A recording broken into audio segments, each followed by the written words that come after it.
Welcome to the HCOandMORE podcast, where we unpack fascinating stories and figures from Holmes County's history. Don't forget to like and share this with your friends and subscribe to the channel. Help me reach that 1,000 subscriber goal.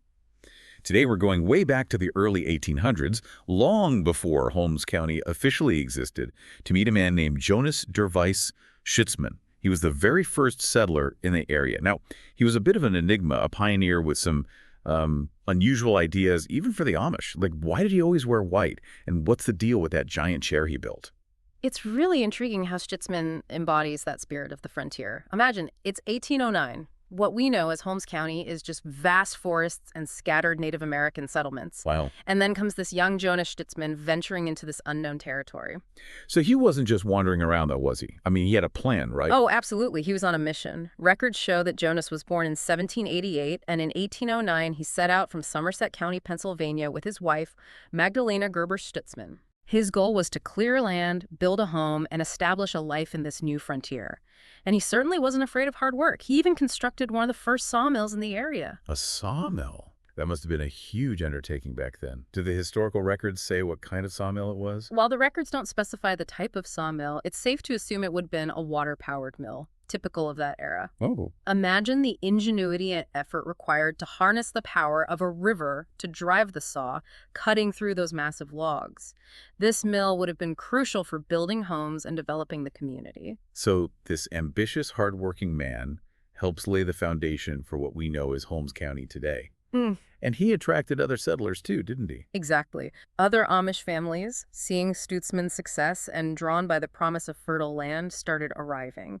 Names you might recognize even today: Millers, Hirschbergers, Hochstettlers, Weavers, Masts, Troyers, and Schrocks. It's fascinating to see how this wave of settlers, all inspired by one man, essentially planted the seeds for what would become the largest Amish settlement in North America. Okay, so we've got this image of Jonas Stutzman, a hardworking pioneer, deeply religious, the catalyst for a whole community. Yeah. So when does the Dreiss, the white part of his story, come into play? Well, that's where things get a little more interesting. You see, in 1849, Stutzman had a profound religious experience, a revelation about the second coming of Christ. He became convinced that Christ would return to Earth in 1853, and not just anywhere, but right here in Holmes County. Wow, he must have felt a huge responsibility to prepare for such an event. Did he try to convince others? He did. Stutzman even went so far as to publish a booklet about his revelation, urging people to repent and get ready for the second coming. And get this. The booklet was written in English. That's surprising, especially for an Amish man in the 1800s. Was that common practice? Not at all. It's actually the only documented instance of an Amish person publishing in English during that time. Historians speculate that he wanted to reach a wider audience, believing this message was for everyone, not just the Amish community. So I'm guessing the whole always wearing white thing ties into this second coming prophecy. You guessed it. Stutzman believed that dressing entirely in white symbolized his purity and readiness for Christ's return. This earned him the nickname Der Weiß, which translates to the white in German. Again, this was completely unheard of in the Amish community. Okay, white clothes, prophecy, check. Now let's talk about that giant chair. What was that all about? You see, Stutzman envisioned Christ's return as a literal event, a physical arrival right here in Holmes County.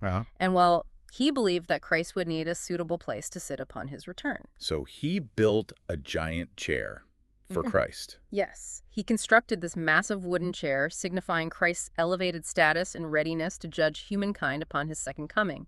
It's a tangible reminder of Stutzman's unwavering faith and his very literal interpretation of biblical prophecy. Right, you said tangible. This chair still exists. It does. This piece of Holmes County history is preserved and on display at the Amish and Mennonite Heritage Center, or BHALT, in Berlin, Ohio. Really? It's a pretty remarkable sight, and it definitely sparks conversation about Stutzman's unique worldview. It's incredible to think that this seemingly ordinary Amish pioneer had such extraordinary beliefs. You know, it reminds me of how we often think of history as straightforward and simple, but there are always these fascinating, unexpected twists and turns. That's the beauty of it, isn't it? We uncover these layers of complexity and find individuals like Jonas Stutzman who challenge our assumptions about the past. I'm already starting to see how Jonas Stutzman left his mark on Holmes County. But we've only just scratched the surface of his story. Yeah. What else can you tell us about this fascinating man? Welcome back to the HCO and More podcast. We're delving into the life of Jonas Stutzman and discovering just how much his story intertwines with the very fabric of Holmes County. Yeah. It's amazing how his legacy lingers, even though his final resting place remains unknown. We'll get to that later, but first, I'm curious about his place in the Amish community. We've talked about his unconventional beliefs, but he wasn't an outcast, was he? Not at all. Remember, he was a respected member of the Amish community throughout his life. His story isn't just about individual eccentricity, it's also about the spirit of community that built Holmes County. Stutzman interacted with his neighbors, actively participated in church life, and even donated land for a meeting house. Hold on, wasn't there something unique about that donation? You're right. He actually donated land specifically for a meeting house for progressive Amish. Progressive Amish. Could you explain what that means for our listeners who might not be familiar with the nuances of Amish practices? Of course. You see, back in Stutzman's time, even within the Amish community, there were varying levels of adherence to tradition.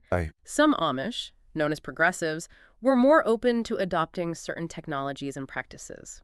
Think of it as a spectrum within the Amish community, with some embracing change more readily than others. So Jonas Stutzman, a man with his own unique set of beliefs, was actually quite open-minded when it came to different views within his own community. It seems so. By donating land for a progressive meeting house, he demonstrated a remarkable level of tolerance and understanding. He wasn't trying to force his views on others or create divisions. In a sense, he championed inclusivity within the Amish community. It's ironic, isn't it? Here's a man remembered for his unconventional, even eccentric beliefs. Yet he champions a space for those who challenge the norms within his own community. Exactly. His story paints a picture of a man far more nuanced than we might initially assume. He held strong convictions, but also understood the importance of respecting diverse interpretations within the shared framework of Amish faith. I think this highlights a really important point about history in general. We often box historical figures into neat categories, but the reality is far more complex. You're absolutely right. Human beings are full of contradictions, and Jonas Stutzman was a prime example. He was a pioneer, a visionary, a man of faith, but also someone capable of great tolerance and understanding. He was a product of his time, but also a man who helped shape the future of Holmes County. Speaking of shaping the future, we focused a lot on his beliefs and eccentricities. But what about his everyday life as a pioneer? What challenges did he face building a life in what was essentially wilderness back then? Imagine a landscape vastly different from what we see in Holmes County today. Dense forests, rugged terrain, limited access to the resources we take for granted. It took immense courage and determination to carve out a life in those conditions. Yeah, it must have been backbreaking work. Clearing land, building homes, cultivating crops, all while adhering to the Amish principles of simplicity and self-reliance. Precisely. And let's not forget the constant threat of disease, harsh weather, and conflicts with Native American tribes who were already inhabiting the land. Life on the frontier was a test of resilience, both physically and mentally. Yet despite all these hardships, Jonas Stutzman not only survived, but thrived, creating a legacy that continues to shape Holmes County today. And think about this. He wasn't just concerned with his own success. His sawmill, for instance, wasn't just for his own benefit. It provided a vital resource for the entire burgeoning community. So he was driven by a sense of community, a desire to contribute to something larger than himself. That's a key takeaway here. Jonas Stutzman wasn't just building a life for himself and his family. He was helping to build a community, a future for generations to come. And that community spirit, that willingness to help one another, is still very much alive in Holmes County today. Yeah, I'm beginning to understand why Jonas Stutzman's story resonates so strongly with people, even beyond the Amish community. He represents something universal, the human spirit's ability to overcome challenges, to build something lasting, and to leave behind a legacy that extends far beyond our own lifetimes. And his story also reminds us that history isn't just about grand narratives and sweeping events. It's also about the individual lives, the personal stories, the unique personalities that shaped the world we live in today. That's so true. Now, you've mentioned earlier that Stutzman's final resting place is lost. That's a poignant detail, considering his preoccupation with the afterlife. It is. The family cemetery where he was originally buried was unfortunately razed in 1964 due to a change in land ownership. Oh, wow. While some remains were relocated, Stutzman's grave was not among them. So the man who dedicated his life to preparing for the afterlife has a lost grave in this life. That almost feels symbolic, doesn't it? It certainly adds another layer of complexity to his already fascinating story. It makes you think about the nature of legacy, about how we remember those who came before us and how their stories continue to influence us even when their physical presence is gone. It's almost like he's become a part of the very landscape of Holmes County, his presence woven into the fields and forests he helped cultivate. That's a beautiful way to put it. Well, we've covered a lot of ground in this episode. We've talked about his pioneering spirit, his unconventional beliefs, his community building, and even the mystery surrounding his final resting place. And through it all, I think we've gained a deeper appreciation for the complexities of history and the fascinating individuals who shaped it. Absolutely. But before we wrap up, I'm curious to hear your final thoughts on Jonas Stutzman. How should we remember him? What is his legacy? Welcome back to the HCO and More podcast. We've been unpacking the life of Jonas Stutzman, and it's clear he was a complex figure, but I'm left wondering, what is his lasting legacy? Yeah, it's a great question, and I think there are several layers to consider. On one hand, he's undeniably a founding father of Holmes County. His arrival in 1809 really set things in motion, and his hard work, that sawmill, all of it laid the groundwork for the thriving community we see today. Right. And we can't forget that he inspired other Amish families to settle in the area, leading to the largest Amish settlement in North America. That's a pretty remarkable impact. Absolutely. His story is woven into the fabric of this place. But then there's the other side of the coin. His eccentricities, those unconventional beliefs, those are hard to overlook. It's true. That whole white clothing thing, the giant chair for Christ's return, it's definitely not your typical Amish story. Mhm. Do you think those aspects overshadow his other accomplishments? I don't think so, no. It's important to remember that he was a man of deep faith.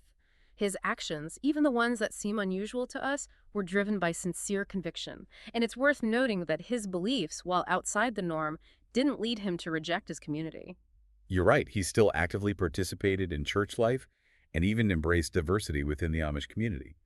That donation of land for the Progressive Amish Meeting House really speaks volumes. That's a key piece of the puzzle. It shows us that he wasn't dogmatic or rigid in his views. He was willing to accept and support those who had different interpretations.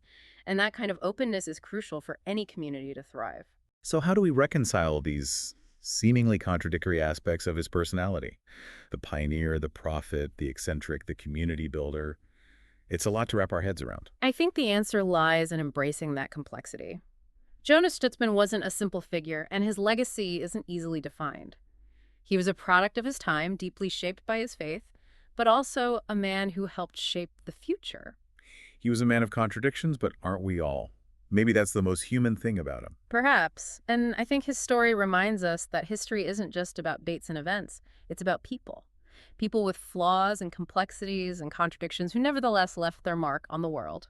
And in Jonas Stutzman's case, that mark is pretty indelible. He may have had his quirks, but he's a visionary, a hard worker, and a man who cared deeply about his community. His story is a reminder that even those who embrace unconventional paths can make significant contributions, and that sometimes those contributions have ripple effects that last for centuries. Well said. So as we conclude our deep dive into Jonas Stutzman's life, we're left with a richer understanding of Holmes County's origins and a renewed appreciation for the complexities of human nature. And perhaps a little inspiration to embrace our own unique paths and strive to leave a positive mark on the world, just like Jonas Stutzman did. That's a great note to end on. Thanks for joining us on this journey through Holmes County history. Don't forget to like, share, and subscribe to help me reach my goal of 1,000 subscribers. We'll see you next time on H2TCO and More podcast. If you like my videos, like and subscribe, and throw a comment down below. Have a great day.